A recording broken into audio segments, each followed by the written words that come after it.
Ça sera un plaisir quoi. Yeah.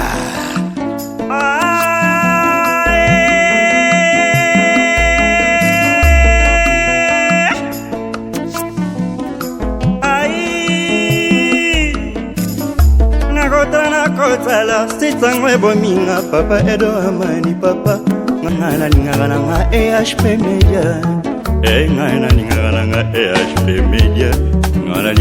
Voilà, chers internautes, nous sommes toujours en pleine cette cérémonie. Tokutani nande gonabiso awa Isma abi esokozu coup de tête. Ya yo la sumutu na esonité. Isma yeyo. Boni Isma. Oui ça va, oui ça va. Bonne année. Bonne année na opé, bonne année. Voilà, Isma Tomonio awa donc ozaki pena représentant valable ya président Saï. Boni santé ya président pe ya go. Ouais, santé à président ça bien, président ça libanda ya mboka groupe pesa kitoko. Nazo kamba ngai moko kitoko take vice président quoi. Ouais. Siko Isma makamni ozoloba yo yebisa biso na TV ozaka na otolier. Siko yo kamba groupe ndenge nini Isma? Na musalo papa yebisa ngai wala kisi ngai. Yango wana papa kitolele yango na tiki kitolere etika mitaine nazo sala toujours. Na musala pene papa ya biso aola kisa biso musala ne pe tozo lakisa baninga msu bazo ya sima. En tout cas ça va pena. Voilà Isma, au retenir nini na réunion oyo mais la présidence Saï na retourne. Et là liboso na retenir balobi to sana bolingo. Eza tete kutana kana ba matanga boye so muninga kufine to te cotisation. To sana bomoko nde bolingo biso to sana ba comédien na benga ngo bolingo ba fumi ba sana ngo soka moni bilei abe abaninga ne nyonso. Yango na to sana bomoko to sana pe isuso balobi to sana su complexité. Tant to ba artiste to sana ba artiste. Merci beaucoup. Moi, je dédicace na yo, na des 3 personnes. Oyo, balingaka yo. Balingaka na opesa na Zigo Création. Na mon ami personnel typique Yalanda, na Elvis Lunduladio. Na pesa na Tektenda Imaboro Bank, Tektenda Imaboro Bank, ma boss na nga Fiston Saï, na madame ne maman Verungiaba, na maman Micheline Simundele maman Yabana. Na opesa mbote susu na Piero Kapaji Katambo papa ya bana na pesi mote na. Merci beaucoup Isma. Tozo mona na mopanzi awa mama na biso Miss Mongo. Mama na biso bonjour maman. Bonjour. Bonne année. Chauffeur na bonne. Boni maman. Bien. Maman maman par rapport ya événement oyo uti ko salema lelo nini oyo retenir oyo eflater yo na nyonso tu uti ko loba malé. Na retenir boy. Les canotes va ma question. Na retenir boy. Makambo président Masuma Utoloba. Surtout pour notre si affilié na Sokoda, azana raison. Parce que les artistes, il faut mieux valeur na yo. Ozana koleka les canotes zobo. Suka no ezana. Ezana c'est l'antitane. Et pourtant mbongo no zobi ma. Soko beli ba gomo luka kodza. Ça, mbongo no zobi ma quelque part. Biso so na ba musicien. Président Masuma Lobito Zandega Mokoto Banga Pora, Kobino Babina Bototo va voyager raté. Parce que n'a pas pays Mossou, l'artiste peut pas voyager. Et alors, deuxièmement, l'issue au collègue à la télévision, Koloba n'importe quoi, oui, président Masuma a raison. Ngai Mama Linga, na moi seul bosso na fungola groupe na Mokoyo, na moi seul bosso na sa filia, Soneka Sokoda Sukul. Donc, Tolandi, ce ma fouti, bato va fouta à penga. On se comprend, ce ma fouti, bato va fouta à. Et puis les sous mais maman linga ko futa ngo ezaka nango bien. Bien. Na modèle so ko tsaba evre na yo. On se comprendre nga. Ya lo so tiendambo et tiendambo. So muke. Kombo so bimi c'est pas bimi te kuna fika. On comprend nga petit là. Bon de so zali kambolo ba na télévision te kolobate lobela kaka makamana. Bon so lingi loba ko critiquer association te. On a critiqué Marie-Hélène. On a critiqué. Non, pourquoi? Marie-Hélène a fouli, ils ont critiqué. On a sali groupe. Attends, sali groupe. Merci beaucoup.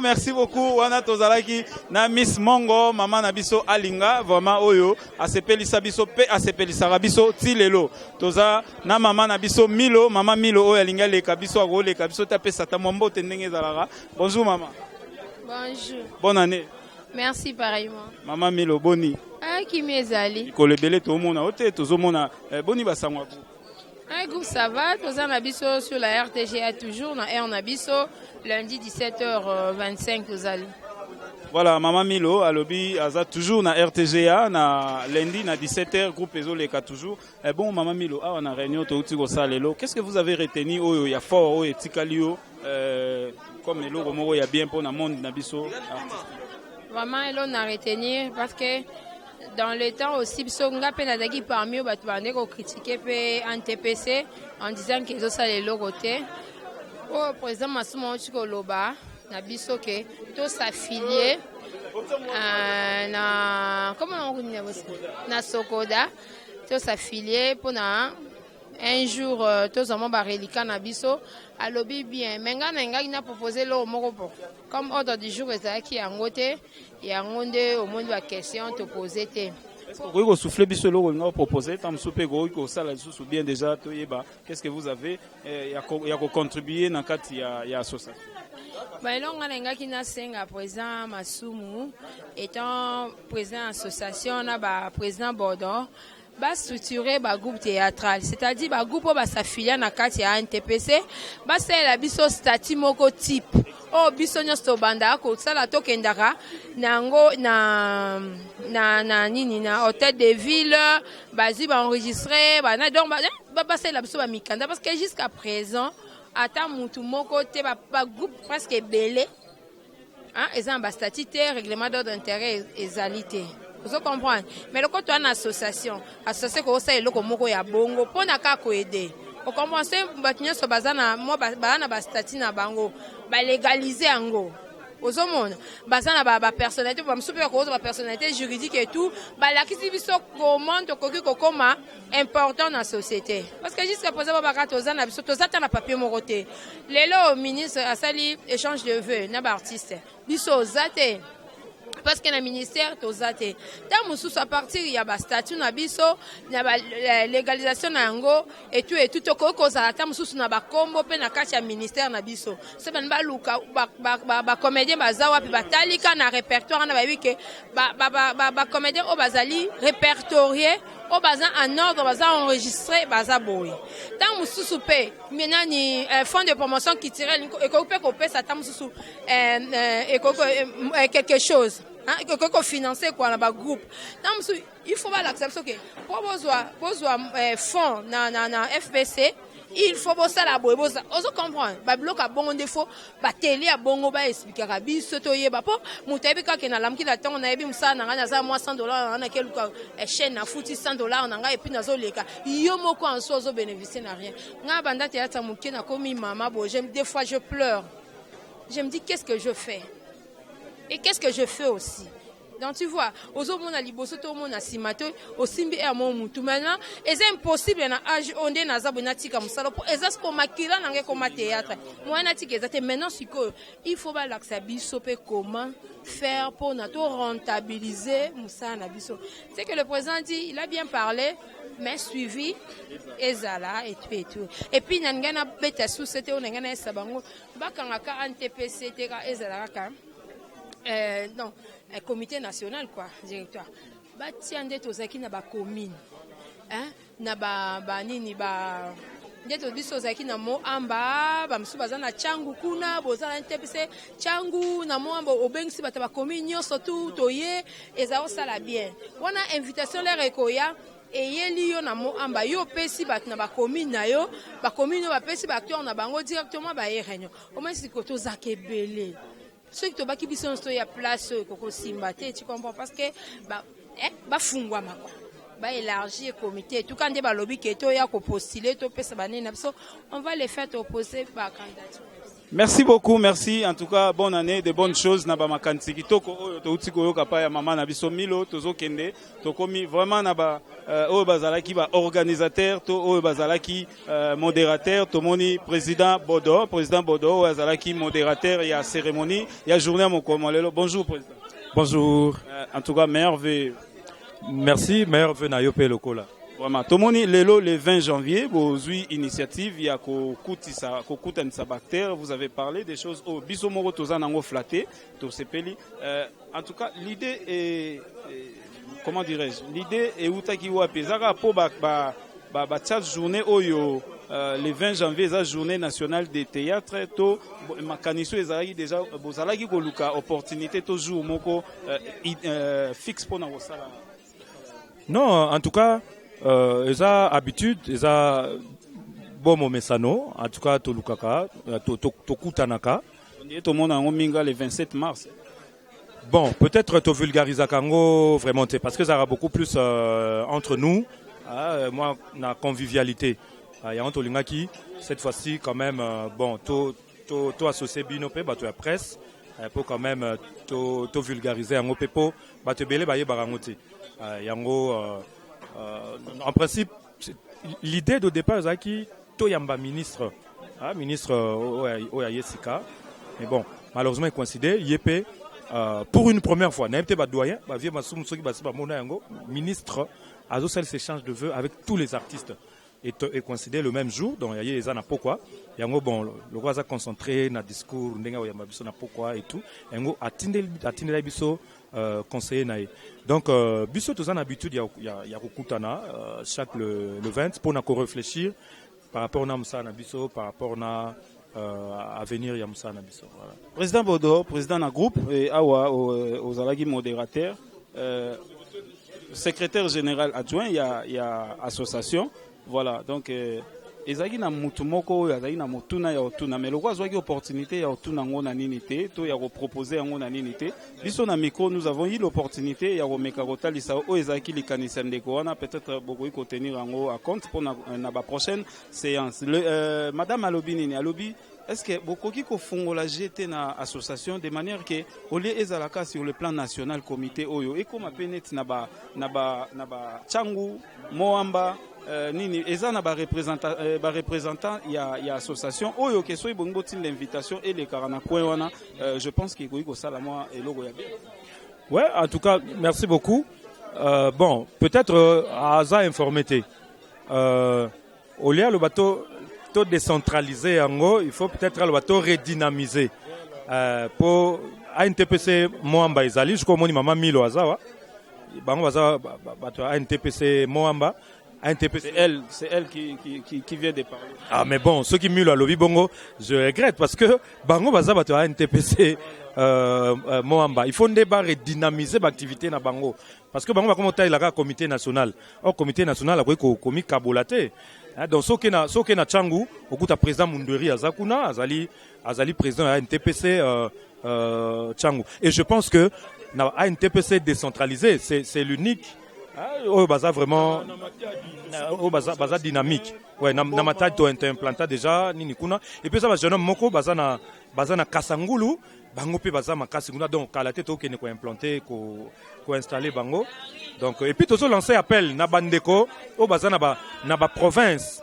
Bandeko baza na province, au baza na ba district na biso na Kinshasa, ba koki ko s'organiser, ba koki ko s'organiser, ba contacter biso, ba ko sa élection na bango et puis biso toye ko installer bango. En tout cas, vous avez bien mis. Biso vous avez besoin d'activités très dynamiques de telle manière que ceux qui ont activité, to lancer appel na représentant na ba district na ba province de façon que mobilisation sera vraiment efficace. Mutuna suka pona yo et gozwape président Masumu na tournaye siko bokomi ko boga élection salema bolembi. Non, tolembi te, c'est une association. Qui dit association, ils ont structuré, ils ont bien organisé. Association nyoso, ils ont dirigé à un mandat. Ils ont pour combien d'années? Ils ont pour combien d'années? Mandat, dans l'association nyoso, ils ont 4 ans. Ça dit, toza, il a mis quoi l'état n'engala. Donc, mandat, ils ont 4 ans renouvelable une fois. Voilà. Mais, ça l'a dit que, bon, tu déploieras à tout moment, le candidat va y avoir un bangouti. Za ba makambo tango boyambaka ba bandeko na biso na TV faut boyebsaka bango omoni ko critiquer eza bien mais ko sala ezaka pasi batu bayebaka ko critiquer mais tango to bengisaka ba candidature bayaka te mais omona et puis belé même temps pas simple lelo na CPL je crois 2017 vraiment à ta président pour se féliciter et bandi bien il y a eu une forte mobilisation les gens ont compris que non il faut ko sangana il faut ko yaka ka ba réunion poto kendel boso même Mikolo Leki bobeng sa réunion batu bayaka te bobeng sa même ceux qui besoin de matière importante à retraiter les gens ne viennent pas batu c'est là baya ceux qui matanga bazoya comme ça ils viennent faire le matu vu bamona ceux qui bande nini alors que eza but ya association te. Association ezali wana pona to kutanaka to réfléchir pona koyeba makambo nini eza ko déranger corporation na biso to lukelango ba solution to se liguer tout ça la réseau pour na komona bakonzi de façon que tu trouver la solution à un problème professionnel où ils ont dérangé biso. Exactement. Voilà, merci beaucoup papa Nabiso Bodo. Tozoma motuna muke na président. Président, en tout cas meilleur vœu. Meilleur vœu. Et merci d'abord na initiative oyo pe na eloko oyo salemi ya munene vraiment biso tomoni ba point moko clé oyo soulever awa est-ce que des fois ezalaka na ba discours biloko boye salemi mais au monde a suivi nango po ezala martelalisé ezo salemate. Est-ce que cette fois-ci tout le monde a penda ke makambo nyonso elobami awa ekende penza elongwa na mikanda to elongwa na mutu e koma pena na pratique? Côté Nabiso, problème exact. D'ailleurs, c'est pourquoi Toza a insisté chaque fois pour sentir un peu de lourdeur dans l'artiste, dans la négligence. C'est pourquoi chaque fois, surtout, tu rappelles la Kayango. Alors, petit à petit, et là, nous savons que pour les conscientisation, il y a un côté, mais de plus en plus, comme il faut comprendre. Président, c'est qu'on parle qui sur makambu ya Sokoda awa pour na mutu azwa ba droit na ye banini mais tout le monde a souvent ba film na biso ezala tourner diffusé c'est qu'on tourner diffusé une fois wana Sokoda a rekota nini pour lobia futa acteur to auteur ya eloko wana. Chaque auteur a obligé à déclarer na esika œuvre na ye ezoleka parce que ba chaîne nyonso baza obligé à futa droit de diffusion à Sokoda. Sokoda maintenant a se référer sur base de l'œuvre déclarée pour que s'occuper de l'auteur. C'est facile, il suffit seulement de s'affilier. Alors, nini bokoki ko sala na cadre ya association pour na lelo peut-être koyeba ko sécuriser association na bisonio surtout association donc nani oyo azana droit ya retourner film na sol congolais. Eza bato baza na kati association to ata mutauti na gauche droite asimbi caméra na ya tourner et puis akena CD est-ce que wana eza na droit na binote ya oyeba ko sécuriser po boyeba pe ko contrôler muto yo producteur oyo asali biloko oyo ba droit na ye eza boye ba devoir na ye eza bo limite na ye eza liboye.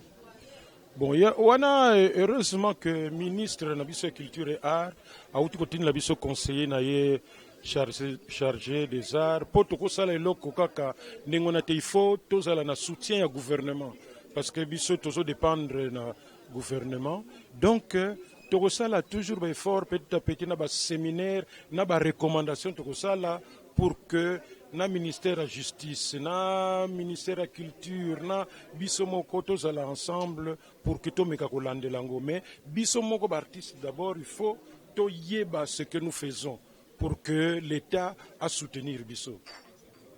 Merci beaucoup. Dernière question, Président. Tout le monde a un banzela na Bisso lelo, soit totali ba construction na Bisso, au monde a ba architecture moko ba bio yo, eza forme ya ba Nigérien, ya ba film nigérien, accoutrement ya basi, ba komi gola talowa ba Nigérian, ba nini. Donc cela veut dire basali mo impact moko boye na société na Bisso, basali mo caché moko boye. Siko Bisso moko depuis to banda masolo na Bisso nini oyo to tika vraiment na kati ya ba congolais ke o eza mo signe moko palpable ba otala o eza pona maboketo o eza pona théâtre ba koma ko sala eloko.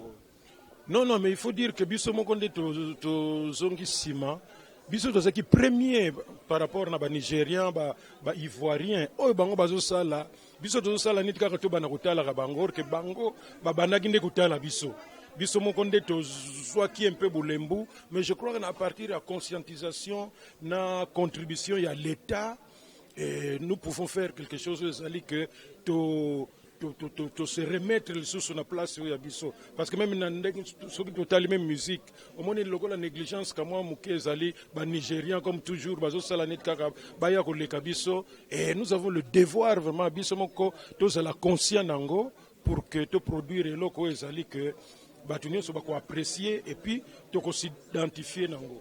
Question oyo zayi gozela biso to tunio te pe dernièrement na yo ezani. Non mes questions exactes c'est que na sengi na bino bo yebisaka ka na artiste oyo ba yebaka te que l'union fait la force o bazomona que écran et aida bango facilement pour que bayebana et bazo yeba ko gérer qui végétarien na bango te bayeba que ils ne sont pas les premiers. Avant eux, vedette bazalaka na musala na biso, mais il faut savoir gérer musala na yo, sinon ko sutuka lobby wana soko za ko sala théâtre d'une manière normale au comme au sala théâtre chrétien pour ozomona que on dirait nzambe asundo lui au non. Les alinde question il y a conscience koyeba que l'unité rend fort et que biso nyonso to ko se compléter. Et qu'il faut ce que les Cambouezali, bisogno tous à l'ensemble, pour te conjuguer par effort, nous sommes ensemble, parce que au coquille que longa yo mon côté, quel que soit le miracle au Gossal. Mais malheureusement, au monde musala na biso, toye bat na éducation na bango, basina mi bali, oye, malamoko télévision, et la kisi comme mon na, pona yozo kansa yonde suka mokili, matisi ma peka, tout ça. Or koyebana eza kondima mate okoleka bazomona yo aye wana lekaka na TV mais bandimaka na bango yo te yozo vimba mutupa mbaka alors que ce n'est pas cela.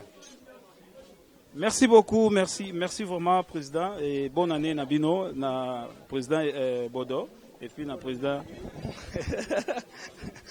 vraiment voilà donc voilà, wana tozalaki na président Masumu, tozalaki na papa Rock Bodo, Lukabela. Vraiment, donc, Tobouti Koyo Kabino Mo intervention na Bango. Vraiment, nous sommes très contents. Balobi Makamoko Oyo est très important pour na Arnabiso et je suis sûr que ceux qui est vraiment appliqué et que ça l'a bien pour na Bandego Nabiso Oyo total Aramikonyo surtout na TV Oyo Tolinga Mingi Oyo Basepel Sarabiso. Voilà, donc 2017 a bien commencé pour nos comédiens de la RDC. Vraiment, Biso Tokomi Nasuka, il y a émission Nabiso. Topesi merci Nandego Nabiso A12. À Simbela Ibiso caméra, vraiment A12, hein? Donc check A12, vraiment wana A12 acteur pe ya munene ya mboko yo na groupe Salongo, vraiment A12 to pesio mbote na tolo barara mapendo A12, voilà donc tokomi na suka émission na biso to pesi mbote na bino nyonso tu oyo bolanda biso bino nyonso tu oyo bo financera pe bo aidera biso po ete to kuta na boye po musala oyo esalema bonne difforme.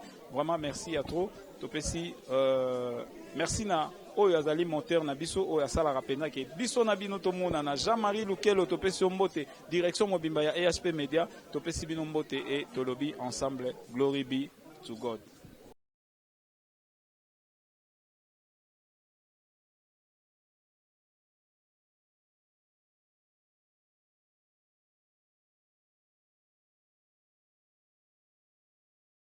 Amani papa ngana lingana nga EHP Media ngana lingana nga EHP Media ngana lingana nga EHP Media mama ngana lingana nga EHP Media